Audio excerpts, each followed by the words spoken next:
안녕하세요. 오늘도 사연살롱을 찾아주셔서 감사합니다. 저는 50대 중반의 여성이에요. 가난한 집에서 자라서 학교를 제대로 못 다녔어요. 아빠도 일찍 돌아가셔서 엄마 혼자 계셨기 때문에 저도 같이 일해서 돈을 벌지 않으면 먹고 살기가 너무 힘들었거든요. 그래도 좀 더 일다운 일을 하며 돈을 벌려면 공부를 해야겠다는 생각이 들더군요. 저는 낮에는 엄마와 함께 농사일을 하고 밤에는 공부를 해서 고등학교 검정고시까지 합격을 하고 좀 더 욕심이 생겨서 대학을 가고 싶었죠. 하지만 공부 양도 그렇고 학비도 감당할 수 없을 것 같았어요. 그런 저의 걱정을 눈치챈 엄마가 어느 날 제게 통장 하나를 내미셨어요. 이거 네 앞으로 들어뒀던 적금이다. 돈은 많지 않지만 네가 전문대 1년은 다닐 만한 학비는 될 거야. 네가 열심히 하면 4년대 대학은 몰라도 전문대는 갈 수 있지 않겠니? 그러니까 한번 해봐. 이것밖에 못해줘서 미안하다. 저는 엄마의 마음이 느껴져서 통장을 들고 한참을 울며 고맙다고 했어요. 그날부터 마음 먹고 공부를 시작해서 1년 후 전문대에 들어가게 됐어요. 엄마는 잘했다며 너무 좋아해 주셨고 저도 엄마에게 감사하다며 감격의 눈물을 또 한 번 흘렸죠. 대학 생활은 아르바이트를 하며 공부를 하느라 힘들긴 했지만 졸업하면 더 나은 직장에 취직할 수 있다는 생각에 행복했어요. 그리고 드디어 졸업을 했고 저는 대형 병원 원무과에 취직을 하게 됐죠. 첫 월급을 타던 날 엄마 선물을 사고 삼겹살을 잔뜩 샀어요. 엄마, 많이 먹어. 지금은 삼겹살이지만 나중에는 소갈비 사줄 수 있게 돈 열심히 벌게. 라고 하자 엄마는 제 입에 구운 고기를 넣어주시며 엄마는 소갈비 별로야. 이게 더 맛있어. 넌 돈 모아서 네 살 길 생각해. 라고 하시며 웃으셨어요. 말은 그렇게 했지만 제가 받아오는 월급이 많아지니 엄마도 많이 좋으셨던 것 같아요. 병원에서도 누구보다 일찍 출근해서 주변 정리도 하고 하루 일을 준비했죠. 그런 저를 좋게 봐주신 원무과 과장님은 저를 잘 챙겨주시고 엄마가 아프실 때도 병원 진료에 불편이 없도록 편의를 많이 봐주셨어요. 친구들은 대부분 첫 직장에서 힘든 기억들이 더 많다고 하는데 저는 좋았던 일들이 많아서 제가 참 행운아라고 생각했어요. 그리고 거기서 제 남편도 만나게 됐고요. 병원 1인실과 특실 인테리어 공사 때문에 자주 오던 남편은 어느 날 제게 데이트 신청을 했어요. 연정씨, 저 사실대로 말하고 시작할게요. 저 한 번 결혼한 적 있는 사람입니다. 창피한 얘기지만 우리 집에서 아내를 너무 괴롭혀서 저하고 사이까지 나빠지게 돼서 이혼하게 됐고요. 이렇게 다 이야기하는 건 연정씨와 진지하게 만나고 싶어서예요. 저는 자신의 과거를 당당하게 밝히는 모습이 더 좋아 보였어요. 하지만 남편은 인테리어 업체 사장이었기 때문에 저와는 어울리지 않는다는 생각이 들었죠. 저는 그런 과거 따지지 않아요. 그치만 제가 사장님에 비해 너무 많이 딸리는 것 같아 걱정이에요. 딸리긴요. 연정씨가 자기 일을 못하는 것도 아니고 어디 하나 빠지는 게 없는데 왜요? 저는 직책 같은 것보다 자기 위치에서 맡겨진 일을 잘하는 게 제일 좋은 거라고 생각해요. 그게 이유라면 저는 말도 안 된다고 생각해요. 적극적인 남편의 대시로 저는 결국 사귀자고 했고 그게 결혼까지 가게 됐어요. 결혼 날짜를 잡고서 남편은 제게 다짐하듯 말했어요. 나 본가 식구들이 우리 결혼 생활에 끼어들게 할 생각 절대 없어. 그러니까 내가 우리 가족 초대하지 않는다고 섭섭하게 생각하지 마. 무슨 말인지는 잘 알겠어. 그래도 결혼인데 부모님들을 뵈야 되지 않아? 그렇게 단순한 문제가 아니야. 우리 부모님이지만 정말 욕심도 너무 많고 남들 진짜 힘들게 하는 사람들이야. 나 전 같은 일 또 되풀이하고 싶지 않아. 그러니까 우리끼리 조촐하게 하자. 저는 알겠다고 했고 그런 남편의 생각을 엄마에게도 말했어요. 그러자 엄마는 솔직히 말하면 부모를 결혼식에 안 부른다니 왜 그렇게까지 하나 싶지만 오죽하면 그럴까 하고 이해하기로 했다. 나는 우리 딸만 행복하다면 결혼식에 물만 떠놓는데도 좋으니까 편한 대로 해. 라며 좋게 생각해 주셨고 남편은 엄마에게 큰 절을 하며 장모님 여러 가지로 마음에 안 드시는 게 많을 텐데 이렇게 이해해 주셔서 정말 감사합니다. 하나밖에 없는 딸 더 많은 사람들 초대하고 시부모한테 사랑받는 모습도 보고 싶으셨을 텐데 제가 부족해서 이것밖에 안 되네요. 죄송합니다. 괜찮아. 그만큼 둘이서 행복하게 살면 돼. 절대 우리 연정이 힘들게 하지 말고 연정이 부모 잘못 만나서 지금까지 한번 펴보지도 못하고 일만 죽어라 한 애야. 그러니까 자네가 책임지고 편하고 행복하게 해줘야 돼. 그렇게 저희는 조촐하지만 아주 행복한 결혼식을 올렸어요. 남편은 교회의 전원주택을 직접 인테리어해서 정말 동화 같은 집을 꾸몄어요. 와, 내가 정말 이런 집에 사는 거야? 너무 꿈 같아. 라며 좋아하자 남편은 그럼 이 집이 당신 집이야. 오늘부터 쭉 살 거야. 라며 흐뭇한 얼굴로 웃었어요. 저희는 정말 행복하게 지냈어요. 남편은 시댁에서 오는 연락을 철저히 차단했고 저희가 사는 데가 어딘지도 절대 알려주지 않았죠.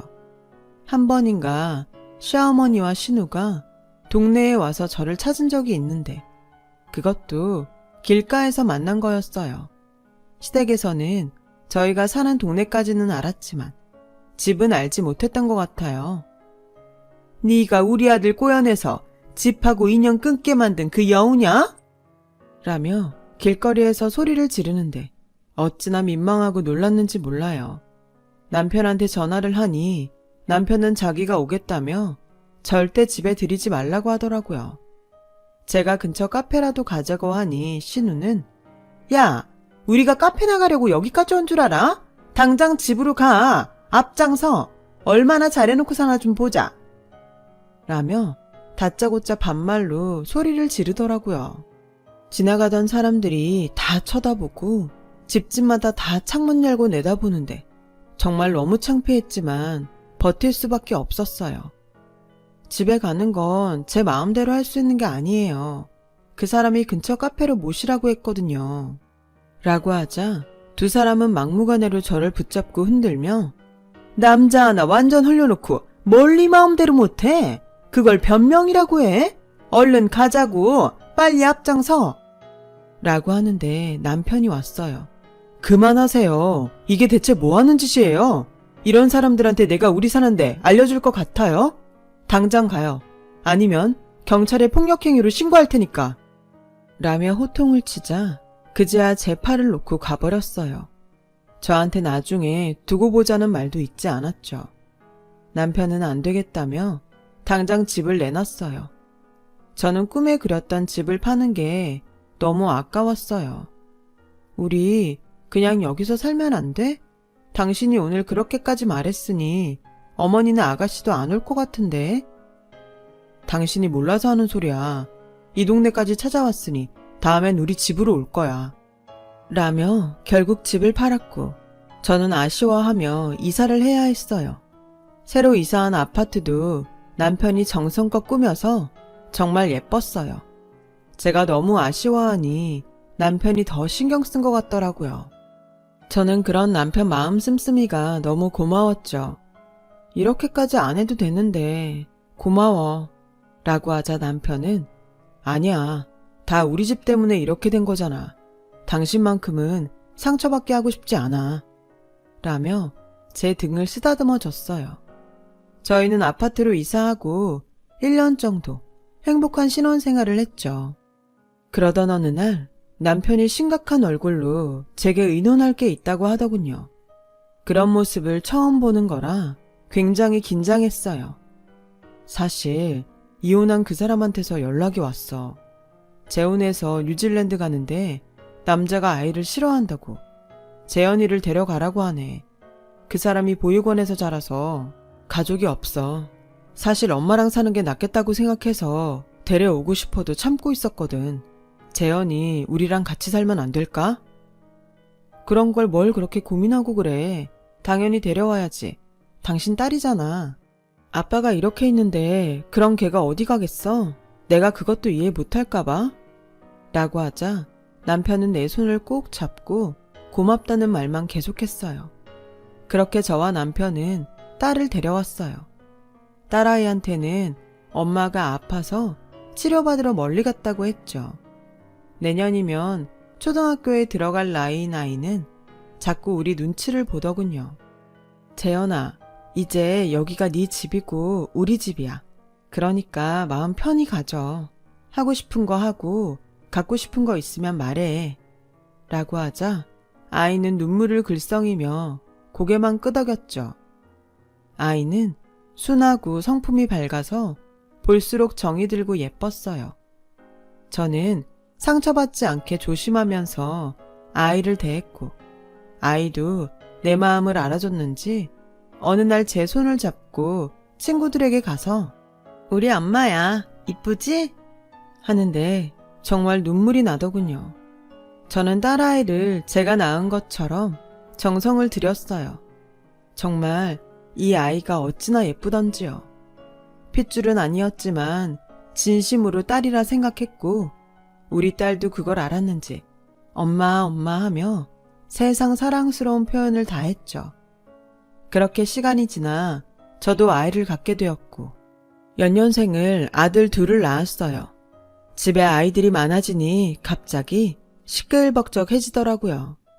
딸아이는 어린데도 제가 아들들 때문에 쩔쩔매면 옆에서 곧잘 도와주곤 했어요. 아이들이 자라고 나서도 딸아이의 엄마가 다른 사람이라고 말하지 않았습니다. 정말 제 딸이었으니까요. 아이들도 누나를 잘 따랐죠. 아이들이 한참 자랄 시기에 정말 정신없었지만 참 행복한 시간이었어요. 그런데 딸아이가 대학에 다니고 아들들이 중학교에 갈 무렵 남편 몸에 이상이 생겼어요. 자꾸 마르고 헛구역질하는 남편을 데리고 병원에 가니 의사가 위암 3기라는 거였어요. 순간 정말 눈앞이 아찔해졌어요. 수술을 해봐야 정확히 알겠지만 예후가 좋지는 않을 것 같습니다. 라는 의사의 말에 저는 남편 몰래 펑펑 울고 말았어요. 그런 중에도 남편은 자기 때문에 내가 고생한다며 자꾸 미안하다고만 했죠. 우리 가족은 순식간에 슬픔에 빠졌고 남편은 그 어려운 수술을 하게 됐죠. 수술은 했지만 앞으로 항암 치료가 중요합니다. 마음 단단히 먹어야 될 거예요. 의사는 이 말만 하고 다시 수술실로 들어가더군요. 저는 남편 병간호를 하면서 힘든 날들을 보내게 됐어요. 딸아이가 학교 휴학을 하며 많이 힘이 되졌죠. 하지만 남편의 상태는 점점 나빠졌어요. 아무래도 안 되겠다 싶어서 시댁에 연락을 했어요. 아들이 죽는 것도 모르면 안 되니까요. 그런데 시어머니는 연락을 받자마자 하는 말이 아들들을 데려간다는 거였어요. 네가 오죽 잘했으면 내 아들이 병에 걸리겠냐. 네가 재현이 걔한테만 신경 쓰고 네 남편은 쪽쪽 빨아먹으니 그렇지. 내 손자들까지 그렇게 되게 둘 수 없다. 어머니, 그게 무슨 말씀이세요? 지금 그 사람 아픈데 한마디 위로라도 해주셔야지. 다짜고짜 애들을 데려간다니요. 나 안 보고 산다는 놈은 나도 필요 없어. 그리고 기집애도 필요 없다. 손자들은 얘기가 달라지지. 걔들은 우리 핏줄이야. 라며 무조건 집에서 애들 짐을 빼서 아이들을 데려갔더군요. 저와 딸아이가 다 병원에 있고 바쁠 때 갑자기 벌어진 일이었어요. 시어머니는 아이들을 데려간 뒤 연락을 끊어버렸어요. 저는 아이들을 데려오기 위해 백방으로 수소문했고 결국 변호사를 대동해서 남편이 낳으면 다시 돌려보내겠다는 각서를 받았어요. 그때는 그 정도로 만족해야 했어요. 일단 남편 때문에도 너무 힘들었고 돈도 점점 바닥나고 있었거든요. 딸아이가 아르바이트로 생활비를 보탰는데 그게 또 제 옛날 모습을 보는 것 같아 얼마나 마음이 아팠는지 몰라요. 집안 형편은 점점 어려워지고 남편도 갈수록 나빠지기만 했죠. 그렇게 1년 정도를 버티고 있는데 갑자기 딸아이 친이모라는 분이 불쑥 저를 찾아왔어요. 딸아이 친모와 어릴 때 보육원에 버려지면서 혼자 미국으로 입양됐다더군요. 언니를 찾았는데 몇 년 전 뉴질랜드에서 사고로 죽었다고 해요. 그러면서 언니 대신으로 잠시만 딸과 살 수 있게 해달라는 거였어요. 대신 우리 집 병원비와 생활비를 보태주겠다고요. 저는 아무리 사정이 어려워도 돈 때문에 아이를 보내는 것 같아 거절했어요. 하지만 그분은 포기하지 않고 매일 찾아와 간청하더군요. 그 모습을 본 딸이 나섰어요. 엄마, 나 이모하고 살다가 올게. 영영 이별하는 것도 아니고 몇 년만 살다가 오는 거잖아. 그래, 우리 딸 마음이 그러면 그렇게 해. 근데 나 돈은 안 받을래. 꼭 너하고 바꾸는 것 같아. 그런 말 하지 말고 받아. 우리 형편 생각해서 도와주려는 거니까. 딸은 어른스럽게 저를 위로했고 얼마 후 친이모와 미국으로 떠났어요. 솔직히 딸의 친모가 보내준 돈이 적지 않아서 큰 도움이 되었죠. 저는 남편의 간호에 더 정성을 쏟았고 아들들한테도 연락을 하며 지냈어요. 그런데 처음에는 자주 오던 아들들 연락이 점점 뜸해지더니 끊어지더라고요. 저는 남편 병간호를 하며 마트 캐셔로 아르바이트를 하느라 바빠서 이른 아침엔 이른 대로, 밤이면 늦은 대로 신경을 많이 못 쓰긴 했어요. 종종 연락을 해보았지만 돌아오는 답은 없었습니다. 몇 년 후 남편은 결국 암이 온 몸에 퍼져 세상을 떠났어요. 그 사이 아들들은 대학교에 들어가 저도 모르게 군대에 갔더군요. 그런 것도 하나 챙겨주지 못한 게 너무 안타까웠어요. 이제부터라도 그동안 못한 것까지 다 해줘야겠다고 생각했는데 애들이 저한테 오지 않겠다고 하더라고요. 이건 우리가 스스로 결정한 거니까 할머니한테 각선이 어쩌니 그딴 말로 협박하지 마.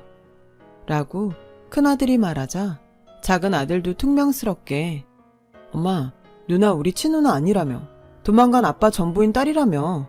근데 어떻게 우리는 뒷전이고 남의 딸만 챙겨? 같은 여자라서 그런 거야?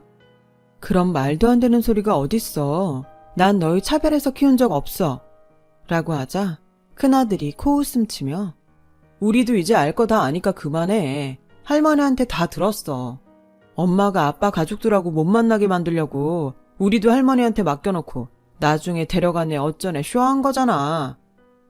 저는 너무 기가 막혀서 그게 아니라고 몇 번이나 얘기했지만 아이들은 이미 시댁에서 한 얘기를 진실이라고 믿고 있어서 소용이 없었어요. 둘째는 꼭 저를 비웃는 것처럼 빈정대며 이제 혼자 잘 살아보세요. 저희 괜히 찾아오지 마시고 라더니 형하고 가버리더군요. 그리고 며칠 후 시어머니가 오더니 무작정 남편 재산을 내놓으라는 거였어요. 네가 내 아들 망가뜨리면서 벌어놓은 돈 있잖아. 그거 당장 내놔. 넌 그거 갖고 있을 자격 없으니까 내놓으라고. 어머니, 저 돈 없어요. 그 사람 병원비 다 쓰고 생활비도 모자라서 제가 마트에 나가서 일한다고요. 내가 내 아들 재산도 조사 못할 것 같냐? 내가 뒷조사하기 전에 네가 순순히 내놓는 게 좋을 거다. 라며 큰 소리를 쳤고 아들들까지 전화해서 할머니한테 돈을 주라는 거였어요. 엄마가 그만큼 누렸으면 남는 건 할머니 주는 게 맞지. 엄마도 양심이라는 게 좀 있어봐. 저는 다른 건 다 참아도 아들들한테 오해받는 게 너무 힘들고 슬펐어요. 밤새 남편 통장들을 뒤져서 보니 그나마 조금 남은 게 하나 있더군요. 저는 아들들한테 주는 거라는 마음으로 그 통장을 시어머니한테 줬고 예전에 남편이 인테리어 업체를 친구한테 넘기고 받았던 지분도 시어머니한테 다 넘겼어요. 그리고 저는 고된 일상을 시작해야 했죠. 집안에 돈 될 만한 건 다 팔아봤지만 얼마 되지 않았고 저는 식당에 취직을 해서 설거지부터 시작해서 반찬 만드는 일을 하게 됐어요. 일하다가 너무 힘들면 남편 생각에 눈물을 쏟은 적도 많았죠. 그런 중에도 아들들은 가끔씩 절 찾아와 돈을 달라고 했어요. 액수가 용돈 정도가 아니라 항상 100단위였어요. 겨우 벌어놨던 돈들을 주고 나면 아들들은 다시 연락을 끊었고 잊혀질만 하면 찾아와서 또 몇백만 원씩 요구했어요. 저는 이게 다 내가 내 손으로 못 키워서 생긴 죄다 라고 생각하고 그렇게 벌리는 손들을 받아주었어요. 그러다 보니 일을 무리해서 하게 되었습니다. 결국 몸이 많이 상해서 저는 일도 그만두게 되었어요. 누워있으면서도 앞으로 어떻게 살지 걱정만 하고 있는데 시어머니가 아들들을 데리고 집에 찾아왔어요. 그리고 보자마자 하는 말이 집에서 나가라는 거였어요. 애들이 이제 대학 졸업하고 뭐 좀 해보려는데 돈이 없어서 되겠니? 네가 내 손자들한테 해준 게 뭐 있냐? 그러면 이 집이라도 내놔야지. 어머니, 이 집은 안 돼요. 제가 왜 이 집을 못 팔고 있는데요. 이거 다 그 사람이 직접 고치고 꾸민 거예요. 그 사람 손때가 묻은 집을 어떻게 팔아요. 제가 다른 방법을 찾아볼게요. 라고 하자 아들이 엄마 아파서 일도 못 나가면서 어떻게 해줄 건데? 나랑 성윤이 벤처기업 만들 건데 하나라도 보태줘야 할 거 아니야. 엄마가 돼서 어떻게 자기 인생만 생각해? 라며 화를 버럭 내더군요. 그래도 이 집은 안 돼. 내가 어디 동구할 데 있는지 알아볼게. 라고 하니 둘째 아들도 한두 푼도 아니고 누가 엄마를 보고 돈을 빌려준다고 그래? 라고 했고 시어머니와 큰아들도 코웃음을 치며 비웃더라고요. 내가 내 아들 집 갖겠다는데 네가 왜 막는 거냐? 나는 정당한 권리를 찾는 거야. 그리고 얘들도 친손자고 너보다 애들이 이 집을 갖는 게 맞지? 그동안 여기서 편하게 살았으면 이제 물러날 때도 됐잖아. 라는 시어머니 말에 저는 제가 다른 건 다 해도 이 집만큼은 절대 안 돼요. 라며 저도 모르게 큰 소리를 냈어요. 그러자 시어머니와 아들들은 어디서 큰 소리를 내냐며 화를 내더니 조만간 나가게 될 거라면서 자리를 떴어요. 저는 남편 사진을 붙잡고 밤새 펑펑 울며 어떡하냐고 했지만 뾰족한 수가 생각나지 않았어요. 그렇게 일주일 넘게 시어머니랑 아들들한테 시달리는데 미국에서 연락이 왔어요. 엄마, 나야 재현이. 나 한국 들어가. 엄마, 너무 보고 싶었어. 라는데 그냥 눈물만 쏟아지더라고요. 재현이는 왜 울기만 하냐며 무슨 일이 있는지 물어봤고 저는 그동안 쌓였던 게 터져 딸한테 모든 걸 다 털어놓았죠. 딸은 제 얘기를 다 듣더니 자기가 갈 때까지 잘 버티고 있으라고 하더군요. 그리고 시어머니와 아들들이 다시 오는 날이 됐어요. 너 진짜 끈질기구나. 하긴 그러니까 내 아들 잡아먹고도 이러고 살지. 내가 오늘은 짐 챙겨놓고 있으라고 했는데 뭐 한 거야?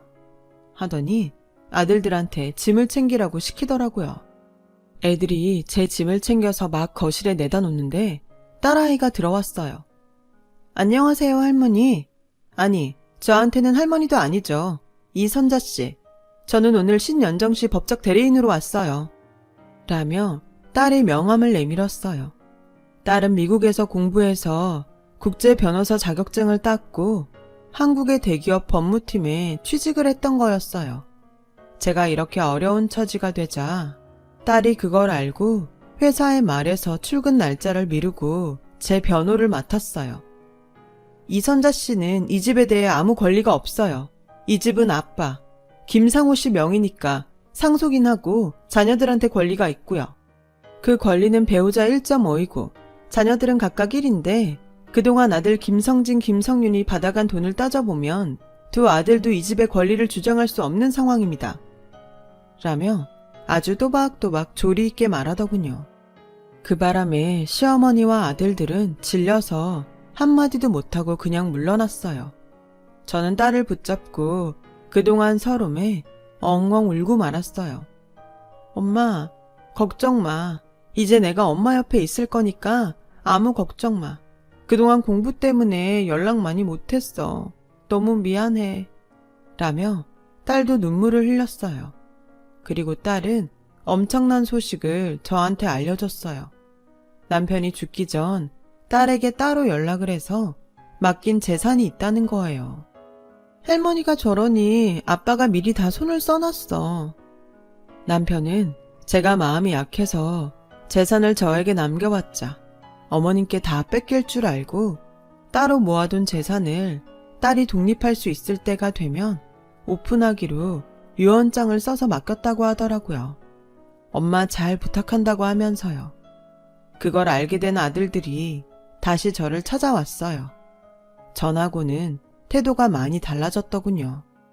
엄마, 우리한테 섭섭한 거 있으면 풀어. 우리도 엄마한테 섭섭한 거 다 풀게. 이제 남처럼 살지 말자. 나는 우리가 그냥 남처럼 사는 게 좋을 것 같아. 너희도 내가 제대로 돌봐주지 못해서 섭섭한 게 많겠지만 난 그래서 내 힘을 다해서 너희가 해달라는 돈 다 해줬어. 그런데도 너네는 할머니랑 와서 이 집까지 뺏으려고 했잖아. 나 그건 절대 용서 못해. 이 집에서 날 끌어내려고 내 짐까지 쌌던 거 난 평생 잊지 못할 것 같다. 난 그런 친아들보다 내 딸 재현이가 더 좋아. 그러니까 너희도 너희끼리 행복하게 살아. 니네 할머니랑 오손도손 살면 되잖아. 라고 냉정하게 말하고 끊어버렸어요. 내가 키우지 못해 벌어진 일이었지만 할머니와 한통속이 돼서 저를 괴롭혔던 걸 생각하면 다시는 보고 싶지 않았죠. 그러자 아들들도 더 이상 저한테 오지 못했고 시댁에서도 더는 저를 괴롭히지 않게 됐어요. 그 이후 저는 딸의 보살핌을 받으며 잘 살고 있어요. 딸이 결혼도 해서 사위도 생겼고요. 딸은 해외 출장을 갔다 와서 좋은 데가 있으면 휴가 때 꼭 저를 데리고 간답니다. 그냥 제가 행복한 것만 생각하며 살려고 합니다. 이제 이렇게 마음 좀 편히 살아도 되는 거죠? 제 사연 들어주신 분들 모두 감사합니다. 다들 행복하시고 건강이 최고입니다. 건강하세요.